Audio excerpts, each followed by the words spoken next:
Hey guys, welcome back to True Crime with Shannon, where I cover missing persons, unsolved cases, crime news, and more. Well, this is Saturday, and it has been a very busy day for me. I'm trying to get caught up on some stuff. The jury has been locked in for the Angela Pollina trial that is starting on Monday. So I wanted to get you guys caught up on that, and also read a post from Justina regarding the case starting up in the jury, so we can get caught up on this case before the trial actually begins on Monday morning in Riverhead. So this again is from Newsday, and also Patch has an article on this as well. Thomas Valva case. Jury selected for unaliving trial of Angela Pollina. Wow, what a great picture of her.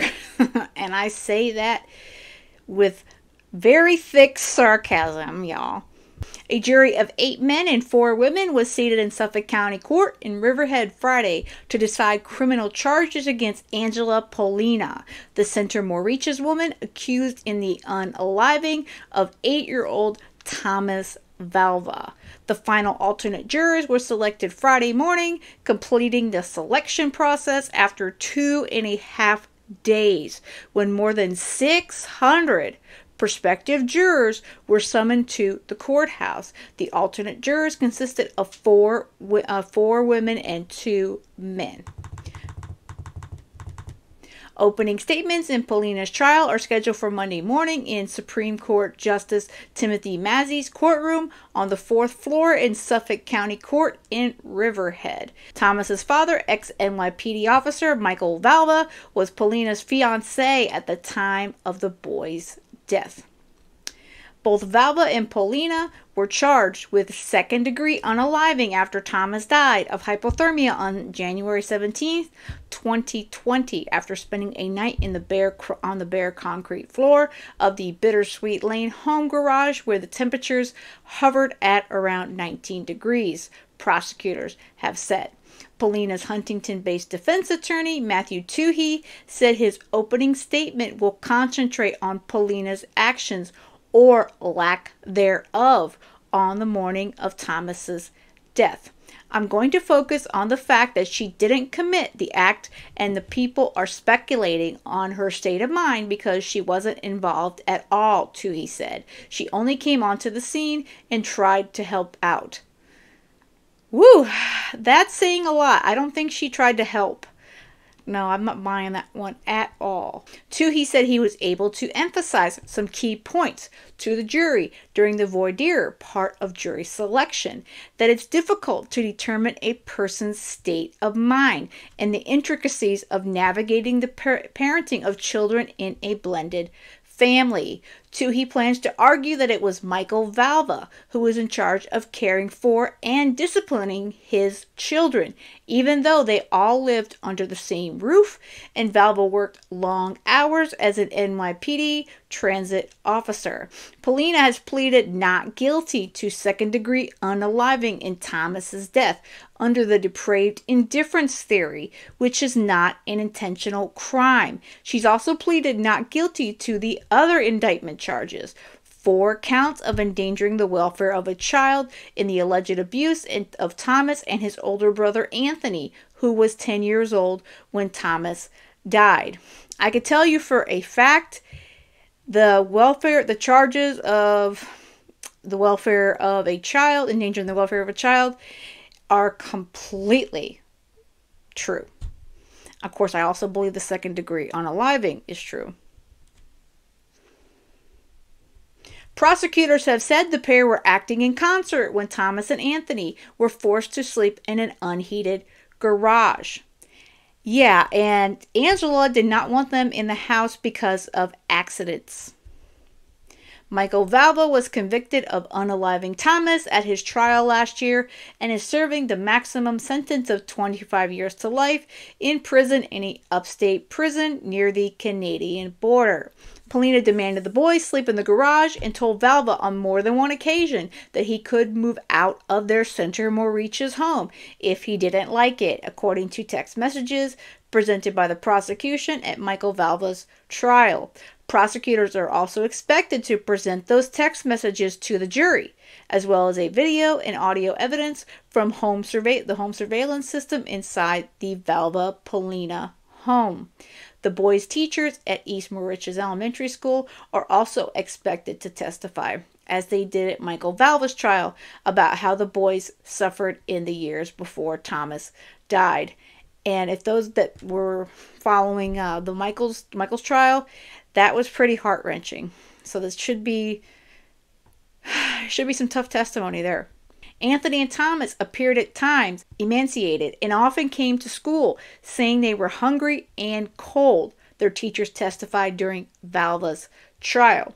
On one morning, Thomas told his teacher he wasn't fed breakfast because he didn't call Pollina mommy. This is going to be another heart-wrencher when some of these witnesses testify starting next week.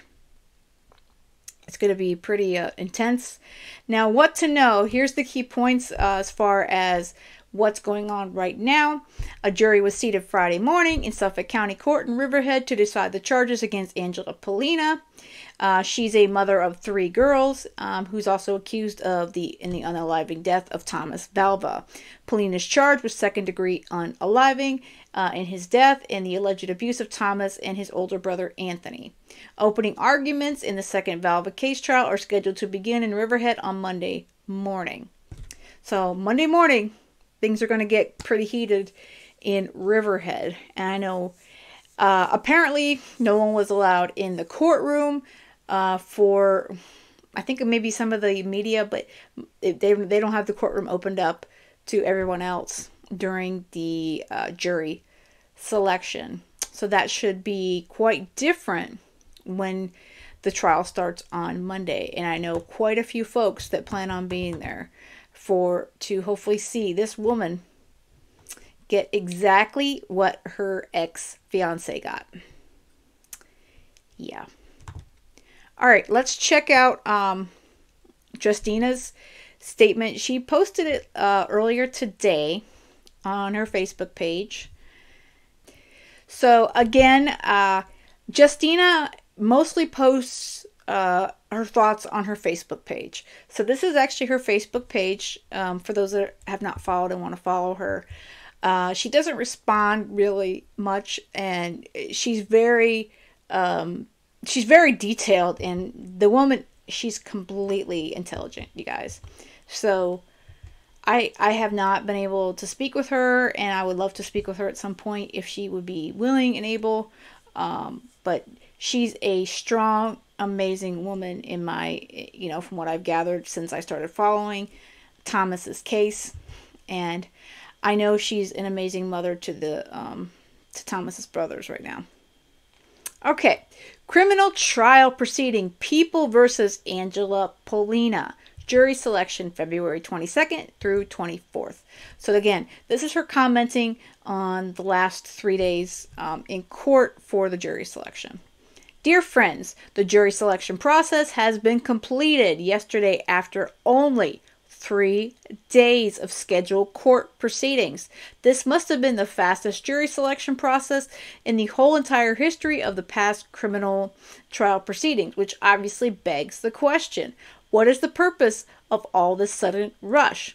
And more importantly, was the jury selection process pre-planned in advance and just for the purpose of entertaining public deception? It was held for 2 days in order to pick 12 jurors, with one juror being a retired NYPD police officer. I didn't know that, but I tell you what, she sure knows. The morning of the third day was only reserved for picking 5 alternate jurors, and Judge Mazzy announced that the criminal trial proceeding, People versus Angela Pollina, is going to start this upcoming Monday, 2/27/23 at 9 a.m. Not sure why WebCrim has Pollina's next criminal trial appearance scheduled for Tuesday, 2/28 at 9 a.m. Yeah, it's Monday, so there was some discrepancies on the date for this past week too, so I'm not sure why that's like that either. Judge Mazzy also indicated that the trial should take 4 weeks and not go beyond March 24th. It's obvious that Pollina's criminal trial proceedings, compared to Valva's criminal trial proceeding for unknown reasons, is efficiently rushed through to deprive members of the public from following this case in great details, and in hopes of overlooking credible facts and valuable pieces of evidence. It's simply not possible for the Suffolk County DA to present all of the credible and truthful evidence that exists in this criminal matter within just 4 weeks. Well, there's a lot more, and I agree with her on that. There's so much more going on, but yeah, I don't think that they're presenting nearly the entire story either. Enormous amounts of evidence were hidden or sealed in Valva's criminal trial proceeding by the Suffolk County DA, and his trial still lasted for more than 2 months. I don't believe that this intentionally created rushing strategy will serve justice for my brutally unalived son Tommy, his brothers, and our family. So as we can see, she's not happy that the jury selection was basically over in like 2.5 days, not even a full 3 days, and that Monday things are going to start up, and they only are thinking it's going to last 4 weeks. So hopefully it'll last longer. And I'm hoping they can get everything that they need so the jurors can make the right decision on this case. As I expressed to you during Valva's criminal trial a couple of weeks ago, those 2 trials for Pollina and Valva should have never been separated because the criminal charges filed against those two sadistic abusers by Suffolk County DA were exactly the same. I completely agree with her. Both of them committed the same horrific crimes against my children. Both of them brutally unalived my son Tommy, as well as SA'd, physically and mentally abused all 3 of my children, starved them almost to death, and trafficked my children to high, powerful position pedos who in exchange pay them enormous amounts of money for the SA of my children. The Chase Bank statements from Valva and Pollina's joint checking account attached to my past Facebook and Twitter posts show skyrocketing deposits ranging from $30,000 to $130,000 a month. Till this day, the Suffolk County DA refuses to disclose the sources of those huge deposits and the identity of those who paid Valva and Pollina huge sums of money for the SA and trafficking of my children. Again, this particular part of the case is the least that I know about. I completely believe everything that Justina says, but that particular part, the SA and trafficking, I don't know nearly much about. And again, if anybody wants to help me look into it, that would be wonderful. I just don't, I'm not sure where to start. And also, it's going to take a lot of work because they're definitely not letting it out easy at all. Suffolk County DA failed to object Valva's defense team request of separating these 2 trials and did not even inform the public that Pollina's trial will be held by a different presiding judge, Timothy Massey, who already took over Pollina's case back in October 2022 during Valva's trial.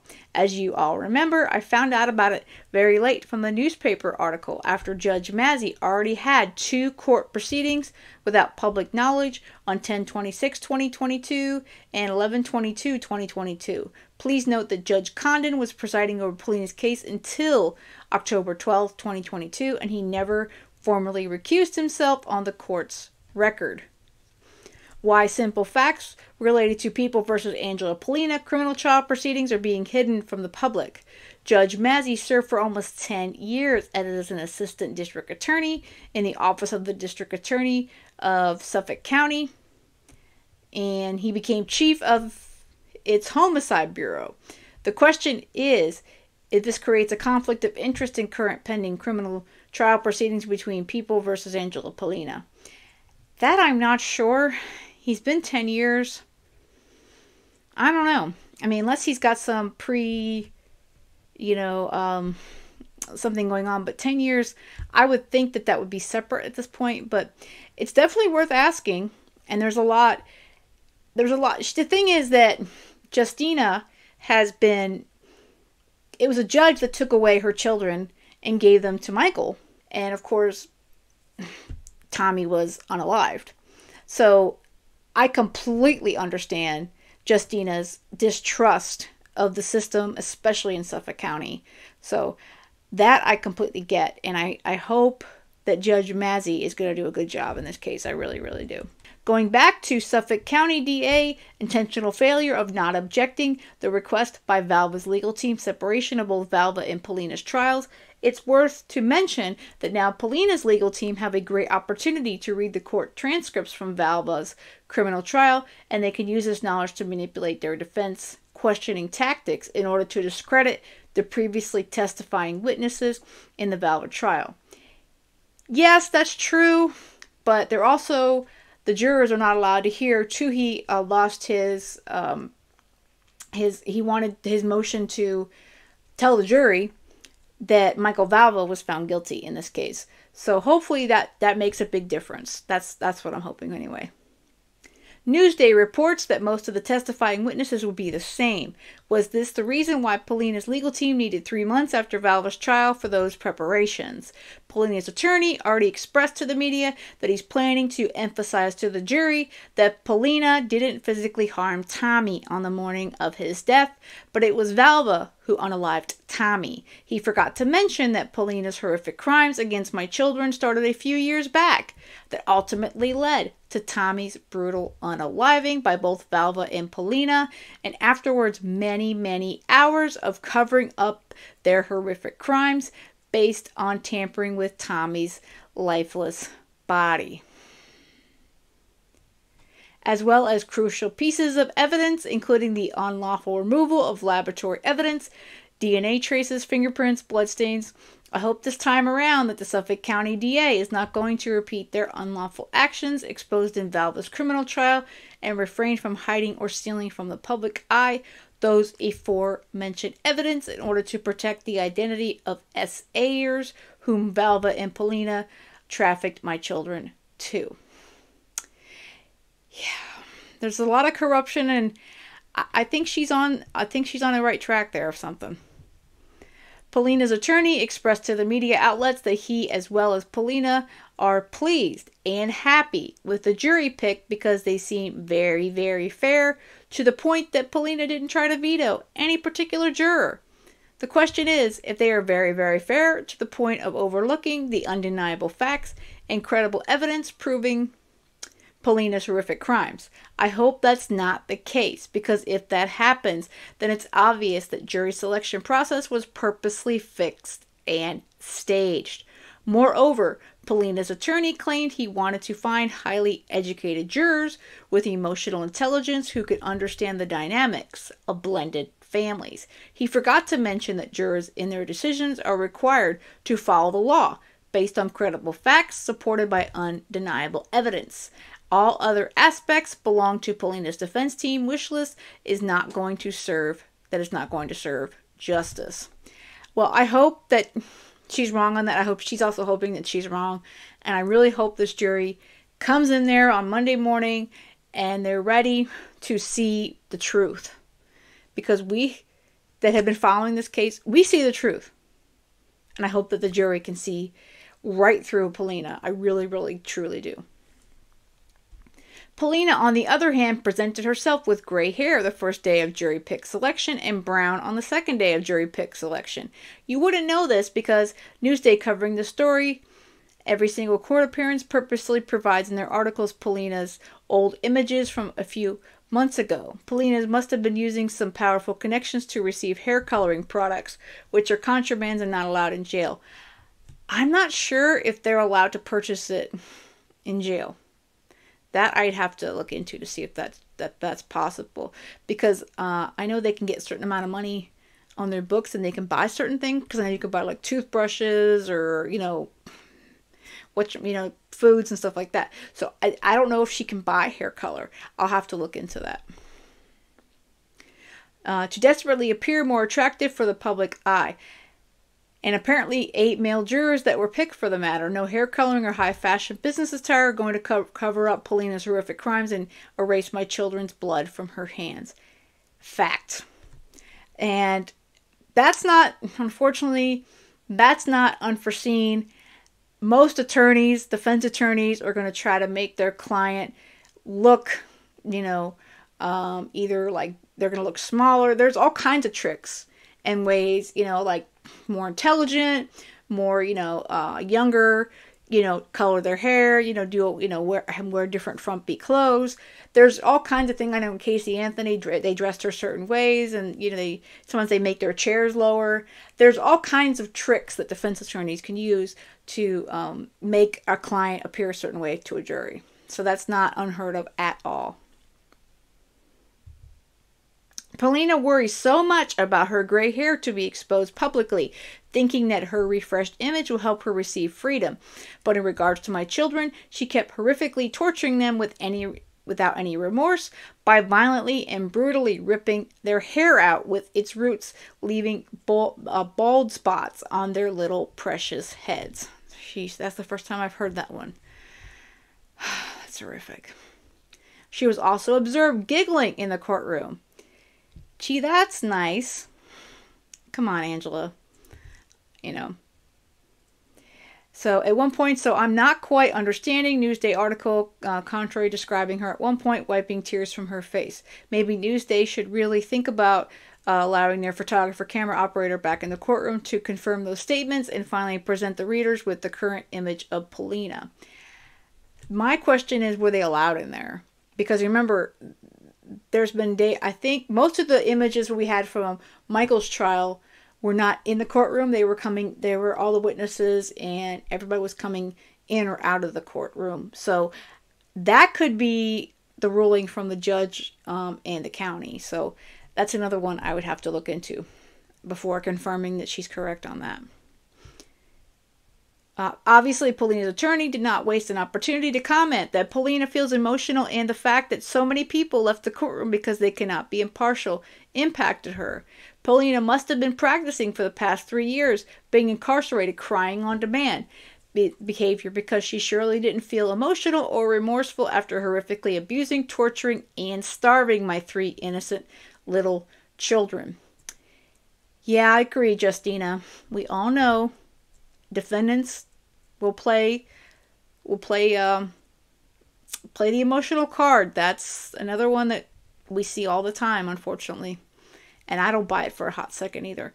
I don't buy it in the Alec Murdaugh trial. So I definitely don't buy it when it came to Valva, and I won't be buying it from Pollina, not even remotely. Her orchestrated and staged emotional behavior is easily detectable for those members of the public who want the truth and full justice to be served in this court matter. Fact. She's got that completely correct. I agree with you. At last, it's highly disturbing to me the fact that Suffolk County DA again played a role of Pollina's defense attorney by requesting via motion to prohibit Pollina's defense attorney from telling the jury that Valva was convicted of Tommy's unaliving.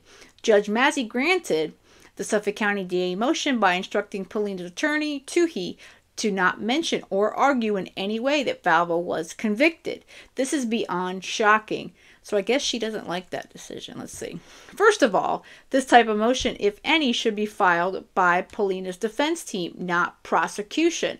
Secondly, Suffolk County DA should be informing the jurors and the public that Pollina's co-defendant, Michael Valva, was already convicted of second-degree unaliving of my son Tommy and endangering the welfare of my children, especially that the criminal charge filed against Valva and Pollina are the same.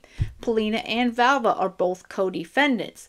Valva's conviction is a public knowledge and should not be purposely hidden from the members of the public and jurors because it harms serving justice in this criminal case. So, I don't know. What do you guys think? Do you think it's a hindrance for the jurors? I mean, I think they all know. I guess they're not supposed to use that in their decision, but it's fact. I mean, if you're up in New York, you know that Michael Valva was convicted. I mean, you know that fact. But do you think that not telling them in court, do you think that is a good decision so they can hold her on her own merit, or do you think it's a bad decision? I'm definitely curious what you guys think, because I know a lot of folks who watch my videos on Justice for Little Tommy have followed this case as long as myself, or even longer than me. So I really want to know what you guys think about that. Do you think it was a bad decision that the prosecution asked? Do you think that was something that they shouldn't have asked and the judge shouldn't have approved? Or do you think that it's kind of a toss-up and maybe it's not so bad after all? That's why I said I'm not so sure that it was a horrible thing, but maybe I'm wrong. So let's discuss that in the comments, please. Let's do.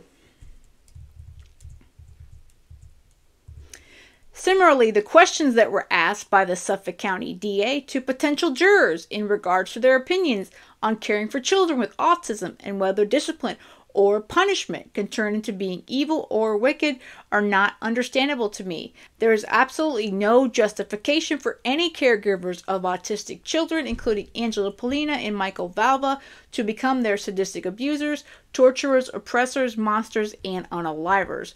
Those type of behaviors are not acceptable, criminal, and need to be punished to the highest extent of the law. Contrary, children with autism need to receive special care filled with love, happiness, patience, positivity, sport, understanding, and peace. Any impartial and highly educated specialists who have experience working with autistic children would agree with those statements. I agree. And I don't even know that much about autistic children, and I completely agree with that. Please continue your prayers to the Most Holy Trinity through the intercession of Holy Mary and my son Tommy, especially now when the criminal trial proceedings People versus Angela Pollina is scheduled to start in only 2 days. Tommy's intercession to God and the Holy Mary grants our family many blessings and graces. It is certain that Tommy sees what's going on with this case. Thank you all from the bottom of my heart for all your prayers and support to ensure that the justice will be served, free from any corruption and manipulation. May God bless you and your families. And there's little Tommy, which is all we're looking out for. Bottom line, that hashtag is exactly what this case is about.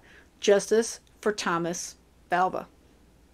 So what do you guys think about what Justinas had to say?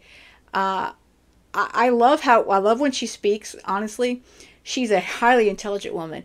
I would hope one day if she's interested in speaking, I would love to speak with her and do an interview with her at some point. And if you're watching, Justina, if you ever want to speak to me, I would love to speak with you. If you don't want to do, an actual video, we can do an email and go back and forth, and you can definitely, we can do that. But anything you're comfortable with, I would love to do. But I completely agree that there's so much corruption, and sadly there's corruption everywhere. And like I've said before, then we have the CPS system, and that's just a whole nother ball of hot mess. So, and the trafficking thing again, I haven't even gotten into that. So, I wish I had more time. I really do. But my main focus since discovering this beautiful, beautiful child that's on the screen right now, little Tommy, is to follow his case all the way until there is justice for him. And remember, we said when his father, Michael, was convicted in December, we said it's not over. We got Angela. And guess what? She's on deck. Monday morning, she's going to be in court. And she's going to have to answer and be seen in front of these jurors for the horrific crimes that she's being accused of, and that I fully believe that she did. So I would definitely not be an impartial juror. And I know there's a lot of folks out there who also wouldn't be. But regardless of what we think of her, every single person in this country that's part of being an American is... You're entitled to, an attorney, and you're entitled to an impartial jury. So she's getting that, and I hope they can see through her. I really, really do. And I'm going to be making sure I say prayers that this little face right now, he gets the justice he deserves when it comes to this the second part of this horrific crime that was committed against him. His life was taken from him. For what? Because of two horrific, evil people. Yeah. All right, guys, that's all I've got for this one. Again, I'll be doing a few updates next week following the trial. And again, I make my plea. If you're local and you're sitting in for just a day or two for the whole thing, if you want to, get with me and give me any information, that would be great. I will give you credit. Or if you don't want credit, it's completely up to you. I wish we could have this on video. I wish it was being streamed like the Alex Murdaugh trial. I truly do. I think in this country, we all deserve to be able to see that, just because, we don't live, in Riverhead, New York, or what have you. I don't think that that's okay that we can't see, and hear, at least hear this trial. So I personally think I don't think it's fair, but that's just how it is. And not every state and every county allows for cameras and audio in there. And I know a lot of them are requesting that. It comes up all the time. So I hope you guys are having a good weekend. And again, we're on deck right now for justice for this little guy on the screen. And bottom line is justice for Tommy. And let's all say our prayers and keep our thoughts on him. And hopefully Angela gets the same outcome that her ex, Michael Valva, got last year. All right, guys, have a great rest of the day. And most of all, stay safe.